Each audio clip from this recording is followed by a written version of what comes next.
रोहित जब अर्जुन को अपनी तरफ घूरता हुआ पता है तो वह चुप हो जाता है। थोड़ी देर में प्रिया और प्रीति सृष्टि को अंदर के रूम से बाहर लेकर आती है।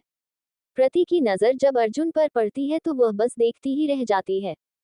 अर्जुन 6 फीट हाइट, गोरा रंग, नीली सी आंखें जिसमें कोई भी खो जाए, ब्लैक सूट और ब्लैक पैंट में किसी प्रिंस से कम नहीं लग रहा था। तो वहीं जब अर्जुन की नजर सृष्टि पर पड़ती है तो उसे देख अर्जुन कहीं खो सा जाता है। सृष्टि जिसके चेहरे पर कुछ देर पहले एक प्यारी सी स्माइल थी और उसका चेहरा खिला हुआ था, तो वहीं उसके उल्ट अभी उसका चेहरा किसी मुरझाए हुए फूल जैसा लग रहा था। उसे देखकर ऐसा लग रहा था मानो उसकी जिंदगी में अब कुछ बचा ही ना हो।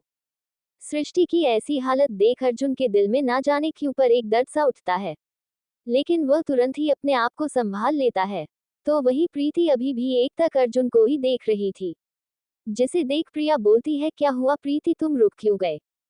प्रिया की बात सुन प्रीति वह कुछ नहीं, इतना बोल वो और प्रिया सृष्टि को लेकर मंडप में जाकर बैठा देती है। प्रिया सृष्टि को बैठाकर अपने भाई के पास चली जाती है और कहती, फाइनली भाई आपकी शादी हो रही है।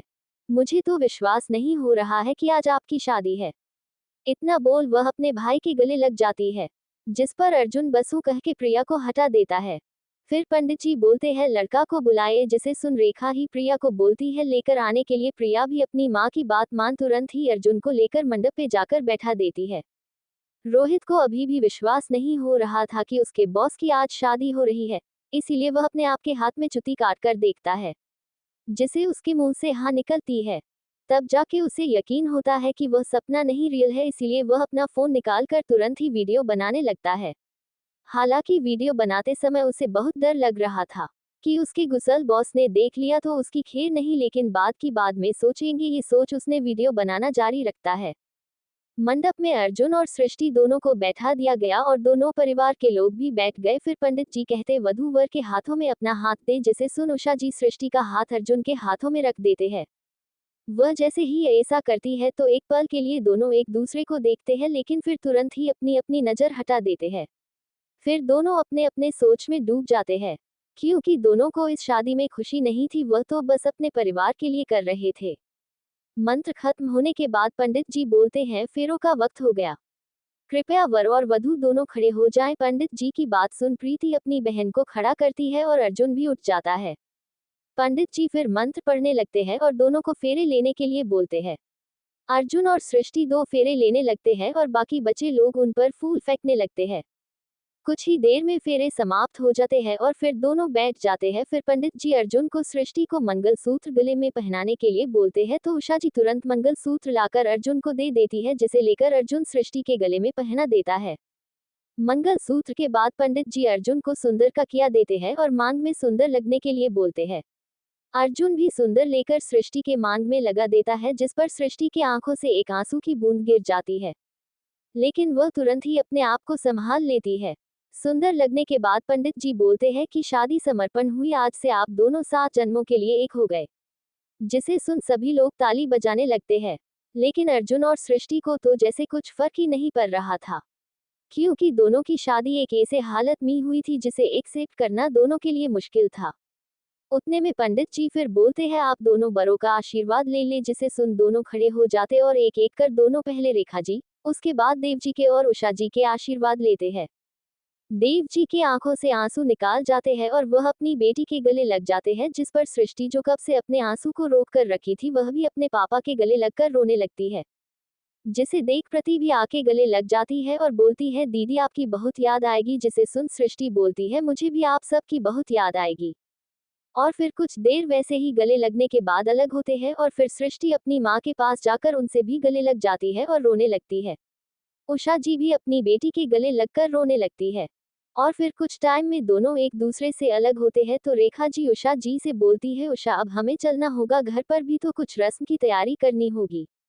जिस पर उषा जी अपना सिर हाँ में हिला देती है और सृष्टि को बाहर तक छोड़ने जाती है। बाहर आने के बाद रेखा जी अर्जुन और सृष्टि को अर्जुन की कार में बैठा देती है। रोहित आकर जल्दी से आगे वाली सीट पर बैठ जाता है और ड्राइवर को चलने के लिए बोलता है। रेखा जी और प्रिया अपनी कार में जाकर बैठ जाती है और सबसे अलविदा लेकर ड्राइवर को चलने के लिए बोलती है। अग्रवाल परिवार बस खड़े होकर गरियों को जाता हुआ देख रहे थे। कार के अंदर सृष्टि अपनी ही ख्यालों में डूबी हुई थी। और वही अर्जुन अपने लैपटॉप में काम करने लगता है और बीच बीच में एक बार सृष्टि को देखता, लेकिन सृष्टि अपने ही ख्यालों में इतनी डूबी हुई रहती है जिससे उसे पता ही नहीं चलता कि कोई उसे देख रहा है। उसी तरह कब रास्ता खत्म होकर एक सुंदर से विला पहुंचती है पता ही नहीं चलता।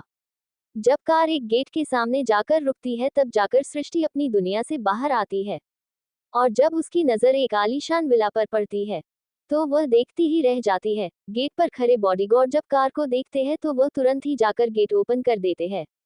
गेट ओपन होने के बाद कार अंदर आती है। अंदर आते समय कार एक सुंदर से गार्डन एरिया से होकर गुजरती है और उसके आजू बाजू एक सुंदर सा फाउंटेन होता है और उसमें सुंदर से लाइट लगी हुई थी जो कि उसे और सुंदर बना रहा था। सृष्टि को ये सब इतना सुंदर लग रहा था कि वो बस देखते ही रह जाती है। उसके बाद कार एक सुंदर से विला के पास रुकती है। कार जैसे ही रुकती है तो उसमें से रोहित निकलकर बाहर आता है और अर्जुन की तरफ का दरवाजा खोलता है। दरवाजे खुलते ही अर्जुन बाहर आता है और वह जैसे ही घर के अंदर जाने लगता है कि तभी पीछे से रेखा जी बोलती है, अर्जुन तुम कहाँ जा रहे हो? अर्जुन अपनी माँ का सवाल सुन बोलता है, घर के अंदर। और कहा, रेखा जी वह मुझे भी दिख रहा है कि तुम घर के अंदर जा रहे हो, लेकिन मेरे कहने का मतलब ये है कि तुम अभी घर के अंदर नहीं जा सकते। ये सुन अर्जुन अपनी माँ से पूछता, लेकिन क्यों? जिस पर रेखा जी बोलती है कि मुझे अंदर जाकर कुछ तैयारी करनी है और जब तक मैं बोलूँ ना तब तक तुम अंदर नहीं आना।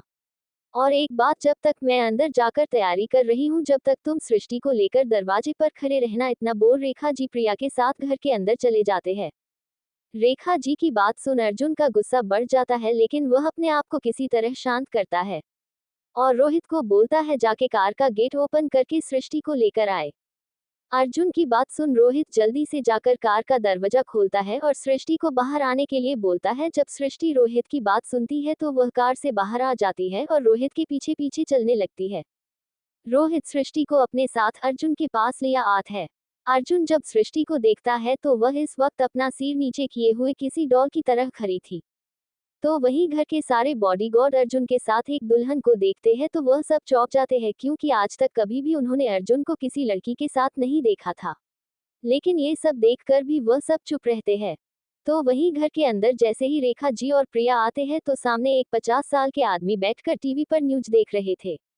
जब उस आदमी की नजर रेखा जी और प्रिया पर पड़ती है, जिनको देखकर ऐसा लग रहा था मानो आज वह बहुत खुश है, तो वह बोलते हैं, अरे भाई क्या बात है, माँ बेटी के चेहरे पर इतनी खुशी किस बात की है, जरा हमें भी तो बताए। जिसे सुन प्रिया बोलती है, डैड बात ही इतनी खुशी की है, अगर आप सुनिएगा तो आप भी खुश हो जाएगा। यह आदमी कोई और नहीं बल्कि मुकेश सिंघानिया है, जो कि सिंघानिया इंडस्ट्रीज के चेयरमैन है। तो या ये जानते सिंघानिया परिवार के बारे में? मुकेश सिंघानिया जिनकी बीवी रेखा सिंघानिया है, इनके 2 बेटे और 1 बेटी है। पहला सबसे बड़ा बेटा अर्जुन जो कि सिंघानिया इंडस्ट्रीज का सीईओ है।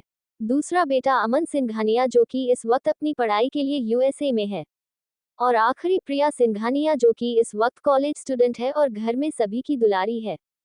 मुकेश जी जब प्रिया की बात सुनते हैं तो बोलते हैं कि ऐसी कौन सी बात है जिसे सुनकर हम भी खुश हो जाएंगे। अपनी डैड की बात सुन प्रिया बोलती है, वह डैड अर्जुन भाई की शादी हो गई। जिसे सुन मुकेश जी पहले तो सातम रहते हैं, लेकिन जैसे ही उनको प्रिया की बात समझ में आती है वह तुरंत खड़े हो जाते हैं और बोलते हैं, अर्जुन की शादी हो गई, कब, कहाँ और कैसे, और इसके बारे में हमें किसी ने बताया क्यों नहीं? मुकेश जी के साथ साथ वहां पर खड़े सारे सर्वेंट के मन में यही सवाल होता है, लेकिन वह कुछ नहीं बोलते। रेखा जी मुकेश जी की बात सुन पहले तो उन्हें साथ करती है और फिर उन्हें सब कुछ बता देती है।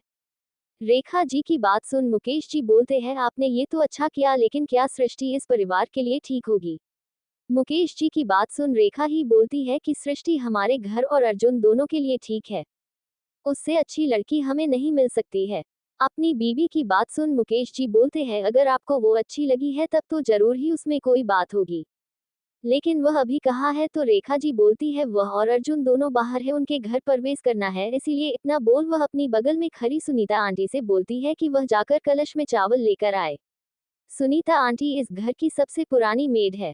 सुनीता आंटी रेखा जी की बात सुन किचन में जाकर चावल लेने चली जाती है। सुनीता आंटी के जाने के बाद वह खुद जाकर घर में बने मंदिर से आरती की थाल लेकर आती है और चावल लेकर सभी लोग बाहर चले जाते हैं।